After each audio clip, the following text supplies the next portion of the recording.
কিছু কিছু ব্যাপার আছে যেগুলোতে রোজা ভাঙে না, সংশয় তৈরি হয়, কনফিউশন তৈরি হয় যে আসলে কি রোজাটা ভাঙলো কিনা। সেগুলো কি? এক নাম্বার হচ্ছে ভুল করে যদি কেউ খায়।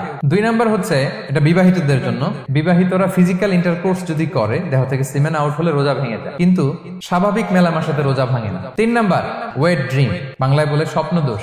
ঘুমের মধ্যে এমন কিছু দেখলেন ফলে আপনার সিমেন আউট হলো, আপনার রোজা ভাঙবে না, শুধু আপনি ঘুম থেকে উঠে ফরজ গোসলটা করে নিলেই হবে। চার নাম্বার হচ্ছে ব্লাড টেস্ট, ব্লাড টেস্ট করলে রোজা ভাঙে না। পাঁচ নাম্বার হচ্ছে অনিচ্ছাকৃত বমি। ছয় নাম্বারে নোজ ব্লিডিং, নাক দিয়ে রক্ত ঝরলে মানুষের রোজা ভাঙে না, আনলেস যদি অনেক বেশি অ্যামাউন্টের হয়, আপনি ক্লান্ত হয়ে পড়েন, তখন তো আপনি রোজা ভাঙতে পারেন। সাত নাম্বার রোজা রেখে দাঁত ফেলতে পারবো কিনা, দাঁত ফেললে যে রক্ত বেরোয় এতে রোজা ভাঙে না। আট নাম্বারটা হচ্ছে ইনজেকশন, রোজা রেখে ইনজেকশন দেওয়া যাবে কিনা। কিছু কিছু ইনজেকশন দেওয়া যাবে, কিছু কিছু দেওয়া যাবে না। কোনগুলো দেওয়া যাবে না?